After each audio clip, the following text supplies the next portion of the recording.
Good morning, children. Today, as we are continuing the second chapter, that is the natural realms of the earth. The last page is remaining. Today, we are going to discuss about the work of glacier and the work of waves and winds. Okay, so let's start with the works of the glacier. In very cold regions like Himalayas or the Alps, it snows heavily. They got snowfall instead of rainfall. So when there is a heavy cool or very cold regions like Himalaya and other regions, they don't get a rainfall. They get the snowfall. This snow accumulates and harden into the ice. As it accumulates, it flows slowly down till it reaches the warm area where the ice melt and a small river starts there. See, suppose this is a land area and due to the snowfall, it becomes hardened and the snow pieces starts to move like this. And when it comes to the warm region, what happens? It melts and it turns into small river systems. Okay. This is how the river Ganga is formed from the Gangotri glacier in the Himalaya. So Ganga is also started like this only from the Gangotri glacier. The snow comes slowly and it melts and it starts with the Ganga. The slow movement of a mass of ice is called glacier. Write down, glacier means the slow movement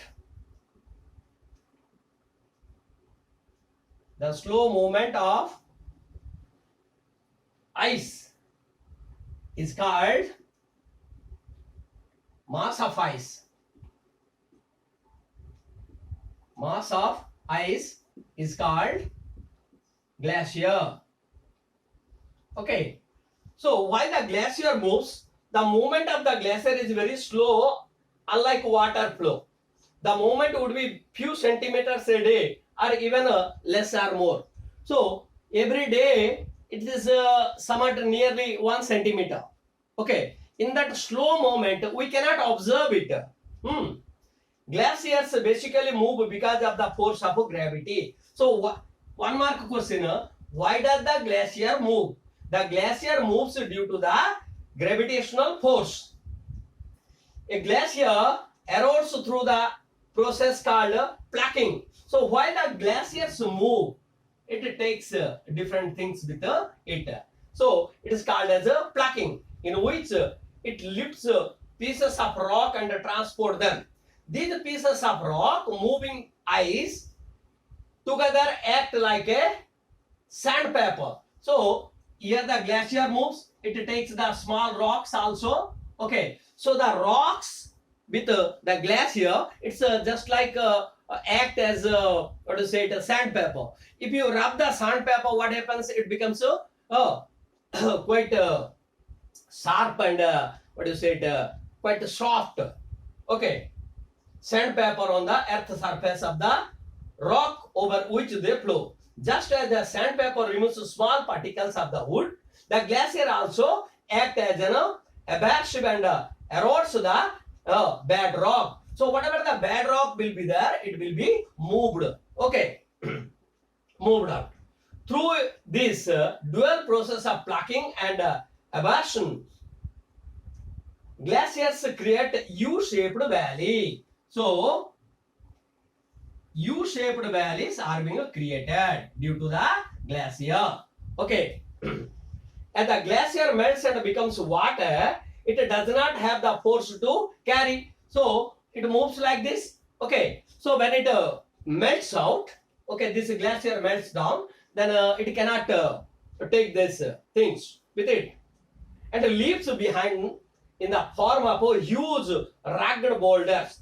Small particles and pebbles are left on the bed of the glacier. The glacier brings small pebbles, cobbles, okay, small pebbles and cobbles also, okay, and sand also with it. So glacier brings pebbles, cobbles, sand with it. So at last it leave it there. As these debris known as still are acquired by the glacier from the mountainous slope. From the mountain it brings all this thing, side valley, floors, etc. The till which cannot be carried by the glacier is deposited around the various parts of the glacier. So in the different parts it deposits these things. Okay, parts of the glacier. The deposition of this till is called as a moraines. Write down the deposit of the debris carried by glacier is called moraines. Is called moraines. So these are called as moraines. So then after, what happens here? So this is the work of the glacier. Can you understand? The glacier moves from slowly and it brings the pebbles and small things and deposit it. Those are called as moraines. Now let us go to the work of waves. Waves has such a force which can create the new type of earth surface. Okay, so what are the earth surface are being created? Works of waves.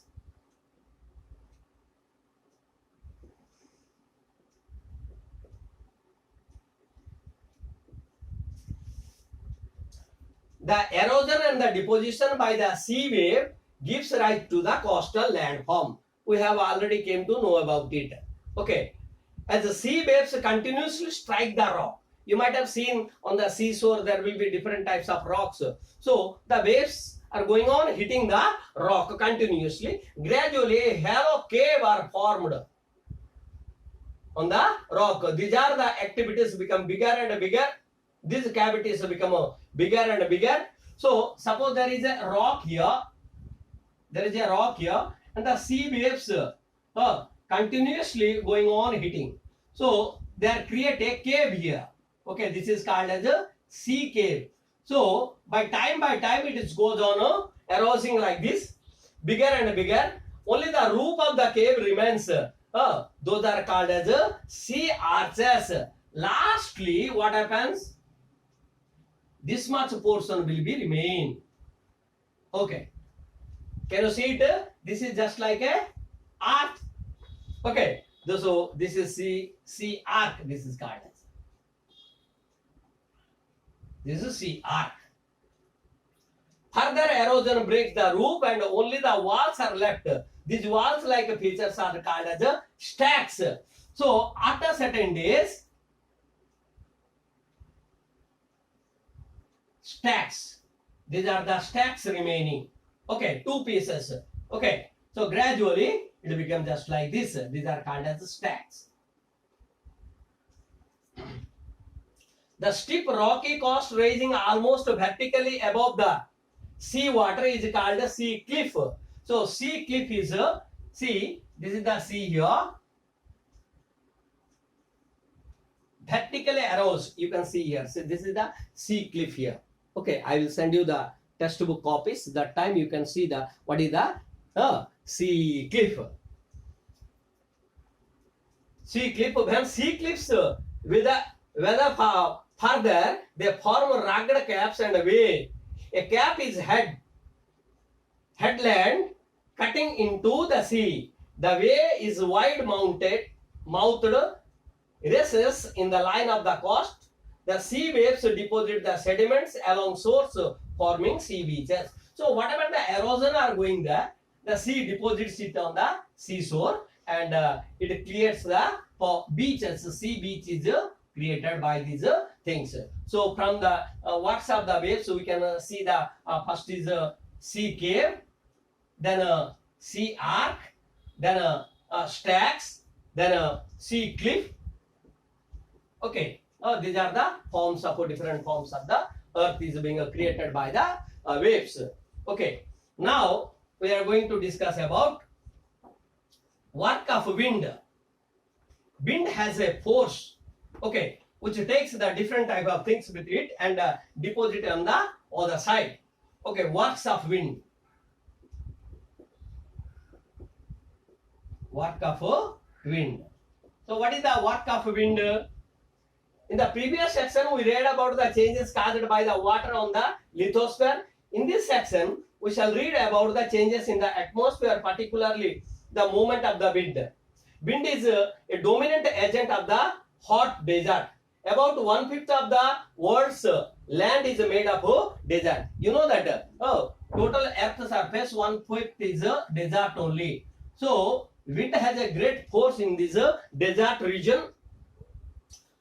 Some are rocky, others are stony, whereas others are sandy. Strong winds carry sand and fine soil with strike the large rocks.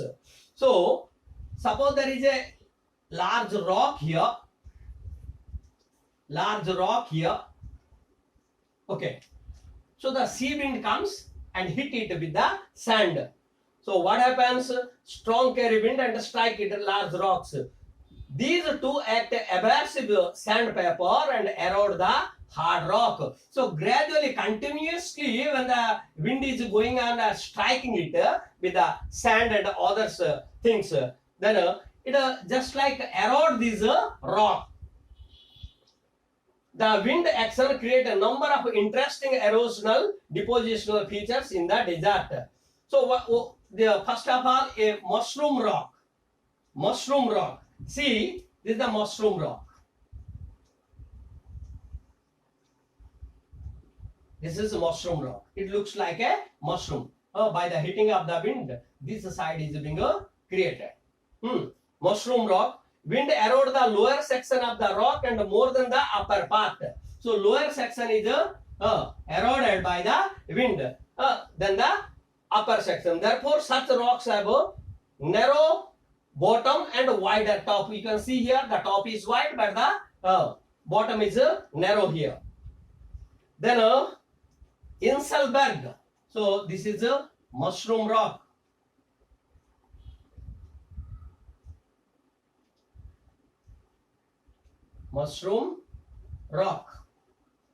Then comes to the Inselberg.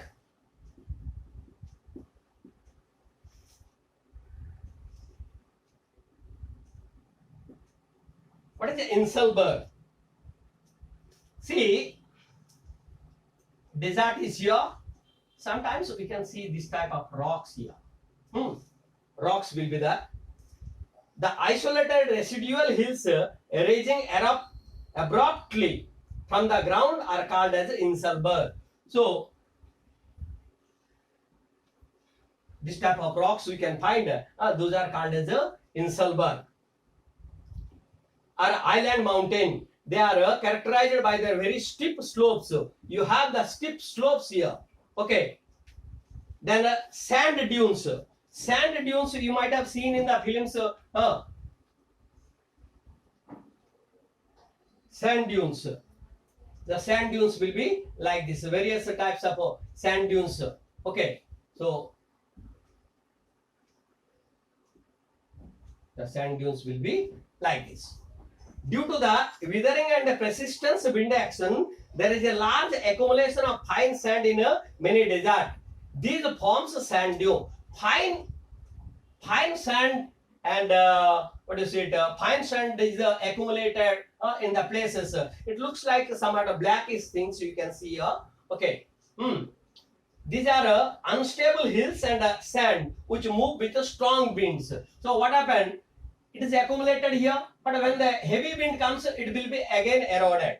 Okay, move to another place, which move with the strong winds. They form a number of shapes as they move and settle down. So in that, when they are going on moving and settling in the different places, they create different types of shapes. The fine dust blown behind the desert limit is deposited on the neighboring land. Usually, it is yellow in color and is very fertile. So sometimes in a yellow color, fine dust is blown out. They are very fertile things. This soil is called as a losses. So losses. losses.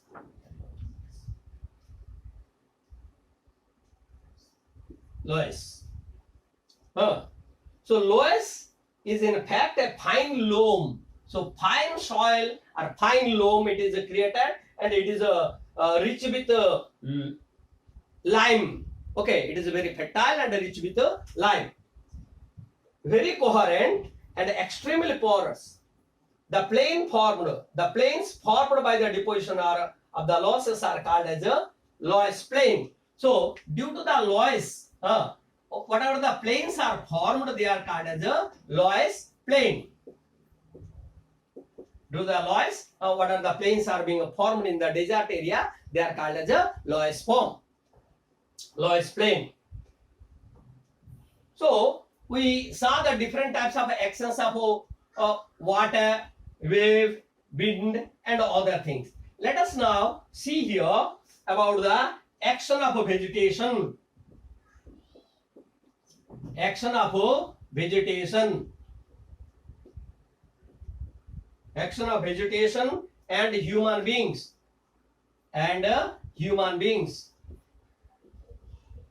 How the human beings are responsible for the creating natural REALMS of the earth. In this section, we are examine the impact of biosphere on lithosphere. So biosphere means where the living things are there. They are called as a biosphere. Then what is the impact of a biosphere on the lithosphere? In what way do you think the vegetation, trees and plants affect the rock? They contribute to the withering of the rock by driving the roots into the fine crack. Suppose this is a rock is here. A small tree starts. Okay. So the roots penetrate into the rock and the rock start to wither. Okay. They also enable water and moisture to enter into the rock. So moisture and water also enters here and further enables withering. Then it cracks down. On the other hand, the plant and the grass cover the soil, prevent the easy denudation or transportation of soil by wind or water. See, this is one thing. Another thing is, this is our land surface. If the trees are there, grasses are there, there will be no soil erosion. That's why it prevents the soil erosion. Grasses and trees prevent the soil erosion by water or wind. Human beings, especially after the industrial revolution, have had a major role in transforming the crust on which we live. Due to this industrial revolution, we started the different factories, okay, and the inhabitation has been changed. People started to move from the village to the town area. So new places have been created, and new roads have been laid by cutting down the forest and other things, for which it created it transformed the earth crust. So in this way, human being is also responsible for the changing of the earth crust. So the lesson is over. I will send you the textbook copies of today. Try to understand the concept, and I will send you some of the questions. Thank you.